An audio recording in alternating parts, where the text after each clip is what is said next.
A house fire in Valdosta has killed 2 and injured 1, and construction continues on the new I-75 Exit 22 overpass. All that and more this week on The Wire.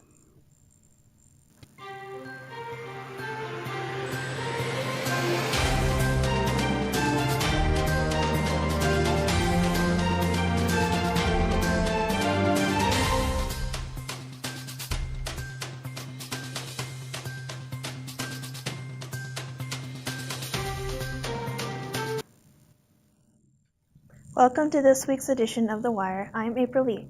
2 are dead and 1 is severely injured after a house fire in Valdosta. At 5:14 a.m. last Saturday, Valdosta Fire Department was alerted to fire at 523 Sestella Avenue. The search and rescue team found 2 bodies and a third person in critical condition who was transported to South Georgia Medical Center. The firefighters operated for 5 minutes after putting out the fire. According to Marshal James Clinkscales, 9 units were deployed with 17 personnel. The Valdosta Police Department and Georgia Power also responded. It has been over 2 years since the last lethal fire in Valdosta. A former Valdosta woman and a Valdosta man are among a group sentenced for a tax fraud scheme seeking to claim more than $2 million in refunds. According to the United States Attorney Middle District of Georgia office, Charles E. Peeler announced in a press release that Sapphira Johnson, Leo McGill, and Detrone Middleton were sentenced July 11th by Senior U.S. District Judge Hugh Lawson. Johnson and McGill were each sentenced to serve 70 months in federal prison, and Middleton was sentenced to serve 64 months in federal prison.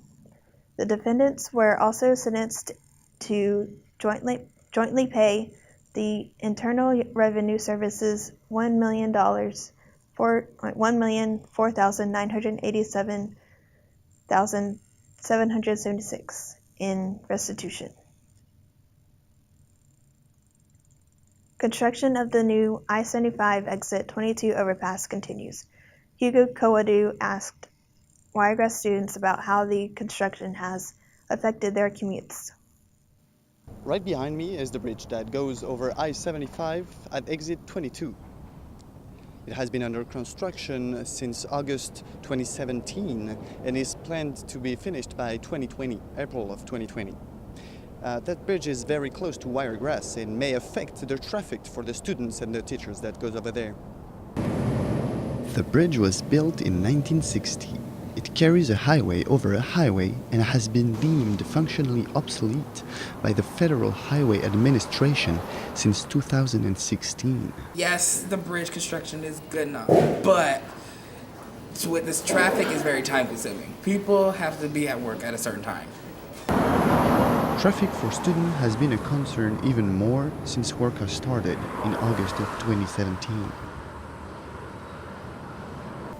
I gotta take different routes most of the time because I hate to get some of that tar that they put on my car because it gets expensive to clean it.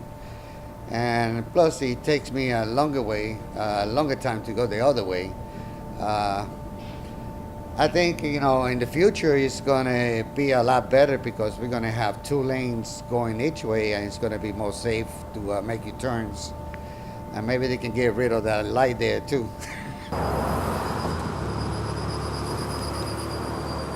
Hopefully, it'll be a lot better for the school too because it will make it easier for the students to get here. The bridge is planned to be finished by April of 2020.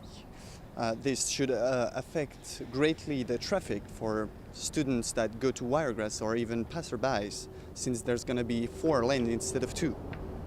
I'm Hugo Kowadu, reporting for The Wire. A local restaurant was robbed at gunpoint on Tuesday night. Stoner's Pizza, formerly known as Stoner's Pizza Joint, was held up at 10:01 p.m., according to a report from the Valdosta Police Department. A man with his face covered and wearing all black entered the restaurant with a handgun and demanded a worker give him money from the register, said Captain Kerry Williams of the police department.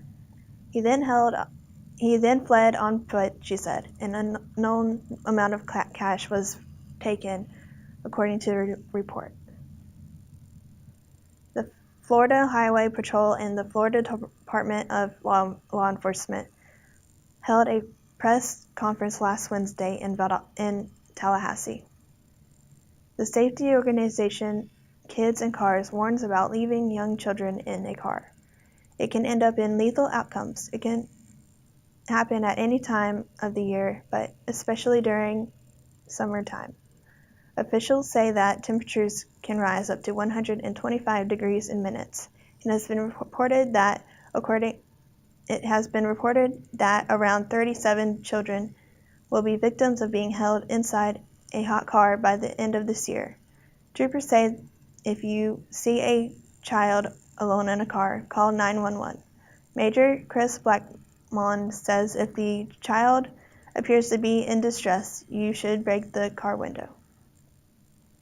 The Barnes 100 Years 8th Annual 5K was this Saturday, and the proceeds went to Jacob's Ladder Therapeutic Riding Center. I was there to cover the event. Barnes Drugstore sponsored its 10th annual 5K run this Saturday. Proceeds went to Jacob's Ladder Therapeutic Riding Center. Jacob's Ladder provides equine-related activities to individuals with special needs to help strengthen their bodies, give them a sense of independence, and build self-esteem. We created this event when we became 100 years in the community of Valdosta. We started as an organization by my great-grandfather. And so we decided at 100 years we needed to do something to give back to the community. And actually it was an idea of my wife. We said, we're going to do something healthy, do something good. So we decided to create this great event of a 5K to fundraise around and be an activation point to help support a local charity that gives basically 100% of their donations back to the local area. And we thought this was a great way to do it. Registration began at 7 a.m. and the 5K run started at 7:30. Planning for the 5K usually takes about a year.